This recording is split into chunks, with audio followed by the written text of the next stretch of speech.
ముందుగా మీడియా మిత్రులందరికీ నమస్కారం. ఇంత కష్టపడి 5 సంవత్సరాలు ఈ సినిమా తీశాను. మీ అందరి కోఆపరేషన్ ఈ సినిమా హైట్స్కి తీసుకెళ్తుందని నేను నమ్ముతున్నాను. ఎందుకంటే ఇది ఫస్ట్ ప్రెస్ మీట్. దీని తర్వాత ఇంకా 2 పెద్ద ఈవెంట్స్ కూడా చేస్తాం ఈ సినిమాకి. ఇంత పెద్ద సినిమాకి ప్రమోషన్కి ఈ టైం చాలదు. యాక్చువల్గా మేము ఇప్పుడే అనౌన్స్ చేసాం, కానీ చాలా కాలాతీతంగా ఈ సినిమా తయారైంది కాబట్టి ఇంత తక్కువ టైంలో, ఇంత రిలీజ్ టైంలో ఇంత ప్రమోషన్ చేయాలి. తప్పకుండా మీ అందరి సహకారం కావాలి. ఎందుకంటే ఈ సినిమా ఫీల్డ్లో నా జర్నీ 54 ఇయర్స్. 54 ఇయర్స్లో తెలుగు, తమిళ్, హిందీ అన్ని భాషల్లో నేను సినిమాలు తీశాను. ఆల్మోస్ట్ 90% నా సినిమాలన్నీ చాలా 100% సక్సెస్ అయినాయి. నాకేంటంటే కమర్షియల్గా కాకుండా సినిమా ద్వారా ఏదో ఒక మెసేజ్ చెప్పాలనేది తపన. వాటిల్లో వచ్చిందే భారతీయుడు, ఒకే ఒకడు, హిందీలో నాయక్, ఇప్పుడు ఈ హరిహర వీరమల్లు. ఎంటర్టైన్మెంట్తో పాటు ఖుషి లాంటి సినిమాలు, బృందావన్ కాలం లాంటి సినిమాలు, అలాంటి సినిమాలు తీశాను. కానీ మాకు మీడియా చాలా పవర్ఫుల్, మీకు తెలుసు. దానివల్ల మనంతు ఎంతో కొంత మెసేజ్ చెప్పాలనేదే నా ఉద్దేశం. అందుకనే అందులోంచే భారతీయుడు పుట్టింది, ఇవాళ హరిహర వీరమల్లు పుట్టింది. ముందుగా ఈ సినిమా తయారవడానికి ముఖ్య కారణం పవర్ స్టార్ పవన్ కళ్యాణ్ గారు. ఆయన ఈ సినిమా మొదలవడానికి ముఖ్య కారణం సత్యాగ్రహి. నేను ఆయనతో ఇదో 3వ సినిమా చేస్తున్నాను. ఖుషి తర్వాత బంగారం తర్వాత ఆయన డైరెక్షన్లో సత్యాగ్రహి అనే సినిమా అనౌన్స్ చేసాము, పూజ కూడా చేసాము. సత్యాగ్రహి అంటే అందరికీ, నాకు కూడా తెలిసింది ఒట్టి సత్యాగ్రహం, గాంధీ గారి సత్యాగ్రహాన్ని.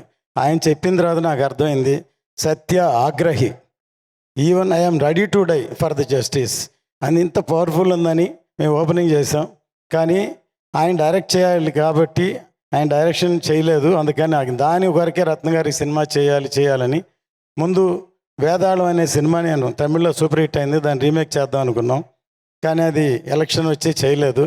తర్వాత కృషి గారు ఒకసారి నాకు ఫోన్ చేసి ఒక లైన్ ఉందని ఈ లైన్ చెప్పారు, నాకు నచ్చింది.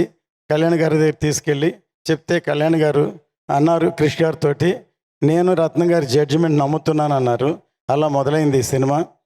చాలా టైం అవడం వల్ల 2-3 కరుణాలు దాటింది, చాలా కాలాతీతమైంది.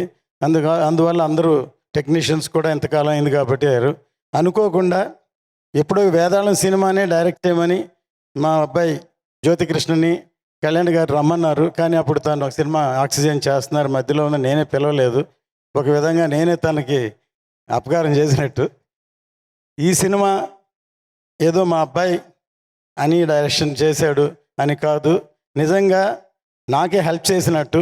ఎన్నో రాత్రులు నిద్రపోకుండా ఈ ఒక హిస్టారికల్ ఫిల్మ్ని తను హ్యాండిల్ చేయడం విధానం అసలు కళ్యాణ్ గారు ఆశ్చర్యపోయారు. ఎందుకంటే తను +2 చదువుతున్నప్పుడే మన స్నేహం కోసం సబ్జెక్ట్ చెప్పి తమిళ్లో శరత్ కుమార్తో తీసాం. తను లండన్లో వేల్స్ యూనివర్సిటీలో చదువుకున్నాడు. ఇప్పటి వరకు అవకాశం దొరకలేదు. అంటే నేను ప్రొడ్యూసర్గా ఉన్నా, నా పనిలో నేను ఉన్నాను. కానీ ఈ సినిమాతో తనేంటో నిరూపించాడు. ఇప్పుడు ఈ ట్రైలరు బ్యాక్గ్రౌండ్ కిరవాణి గారు ఎంత అద్భుతంగా సాంగ్ చేశారు. సాంగు మీ సినిమా కోసం చేస్తే దాని ఉన్న బ్యాక్గ్రౌండ్స్ అన్ని తీర్చి ఇలా ఈ ట్రైలర్ తయారు చేశాడు. కళ్యాణ్ గారికి చాలా బాగా నచ్చింది. నిన్న వచ్చి కిరవాణి గారిని అభినందించారు. అంత గొప్పగా ఈ సాంగ్ ఉంది. మీ అందరికీ నచ్చిందా ఈ సాంగ్? ఫస్ట్ చెప్పండి. ఇది చాలా బాగా ఒక ట్రైలర్ లాగా ఉంది ఈ సాంగు. ఖచ్చితంగా 12వ తారీఖు థియేటర్లో వస్తుంది. ఫస్ట్ ఖుషి టైంలో హిందీలో డబ్ చేయమని కళ్యాణ్ గారు నన్ను అడిగారు. నేను ఇది ఓన్లీ తెలుగు వరకే అని చెప్పాను. కానీ ఈ సబ్జెక్ట్ ఎందుకంటే పాన్ ఇండియా సబ్జెక్ట్ కాబట్టి అందుకని పాన్ ఇండియా అని అనౌన్స్ చేసాం. సౌత్ కంటే నార్త్కి ఎక్కువ కనెక్ట్ అవుతుందని నమ్మకం. ఇది హిందీలో చాలా బాగా క్లిక్ అవుతుందని. ఇక్కడ ఎలాగో పవర్ స్టార్ గారు ఉన్నారు, హిందీ పెద్ద హిట్ అవ్వాలని కోరుకుంటాం. ఇందులో బాబీ డియోల్ ఇందులో మెయిన్ రోల్ యాక్ట్ చేశారు. ఇందులో ఈ సినిమాకి పనిచేసిన అందరి టెక్నీషియన్లకి ఈ సభాముఖంగా నేను థ్యాంక్స్ చెప్తున్నాను. ప్రతి ఒక్కళ్ళు కష్టపడ్డారు. హాలీవుడ్ ఫిలింకి 2 డైరెక్టర్లు 3 డైరెక్టర్లు ఉన్నట్టు ఈ సినిమాకి కూడా 2 డైరెక్టర్లు డైరెక్ట్ చేశారు. ఈ సినిమాకి మేజర్ పార్ట్ ఇప్పుడు జ్యోతికృష్ణ చేశాడు. ఇప్పుడు మీరు ట్రైలర్ చూశారు, ఇంకా వచ్చే నెక్స్ట్ సాంగ్ ఈవెంట్స్ చూస్తే ఈ సినిమా ఎంత గొప్పగా ఉంటుందో. నా సినిమాని ప్రతి వాళ్ళు వాళ్ళ సినిమా సక్సెస్ అవ్వాలనే చేస్తారు, కానీ ఈ సినిమా అనుకోకుండా చాలా అద్భుతంగా తయారైంది. చాలా కష్టపడి అందరికీ సభముఖంగా థ్యాంక్ చేస్తున్నాను. 12వ తారీఖు ఎదురు చూద్దాం. జై హింద్. Thank you sir. ரத்னம் காரு. உங்ககிட்ட எங்களுக்கு ரொம்ப பிடிச்சது 2 விஷயம் சார். சார் ரத்னம் சார், சொல்லுங்க. ஒன்று உங்களுடைய நாணயம், ஃபினான்ஸை மட்டும் சொல்லலை சார், உங்கள் நேர்மையை சொன்னேன். 2வது, எந்த ஒரு படப்பிடிப்பு தளத்துக்கு நீங்கள் போனாலும் நான் தான் படம் போட்டிருக்கேன், நான் முதலாளிலாம் இல்லாமல் ஒரு கலைப்படைப்பு உருவாகணும்னா நான் இறங்கி எந்த வேலையும் செய்வேங்கிற உழைக்கணும்னு நினைக்கிற உங்களோட எண்ணம். நீங்கள் 20 வருஷத்துக்கு முன்னாடி எடுத்த படத்தையும் இப்போ நாங்கள் போட்டு கொண்டாடிட்டு இருக்கோம் சார். இந்த படத்தை நம்ம தமிழ் மக்கள் எப்படி கொண்டாட போகிறாங்கன்னு நினைக்கிறீங்க? இப்போ எனக்குள்ள டெக்னீஷியனாக ப்ரொடியூசர்னு எப்பவுமே ஒரு சண்டை நடக்கும். இப்போது ப்ரொடியூசர்னா இது போகிறோம், இது பட்ஜெட், இதுதான் லிமிட் அப்படின்னு பண்ணுவாங்க. ஆனால் எனக்கு சாட்டிஸ்ஃபேக்ஷன் வர வரைக்கும் நான் படம் பண்ணுவேன். அதனால தான் என் படங்கள் 90% தமிழில் விஜயோட நான் 3 படம் பண்ணேன். குஷி, கில்லி, சிவகாசி 3மே சூப்பர் ஹிட். 20-25 வருஷத்துக்கு அப்புறம் கில்லி இப்போ ரீரிலீஸ் பண்ணாலும் பெரிய ஹிட் ஆச்சு, மிகப்பெரிய ஹிட் ஆகிடுச்சு. அதே மாதிரி குஷி திருப்பி ரீலீஸ் பண்ண போகிறோம் தமிழில். தெலுங்கில் ஆல்ரெடி ரீரிலீஸ் பண்ணோம். அது விக்ரமோட தூள் அண்டு பீமா பண்ணோம். ரன், கமல் சாரோட இந்தியன். தமிழில் இத்தனை படம் பண்ணியிருக்கேன். இப்போது தமிழ் படங்கள் எல்லாம் தெலுங்கில் கொண்டு வந்திருக்கோம். இப்போ தெலுங்கு படத்தை தமிழில் கொண்டு வரோம்.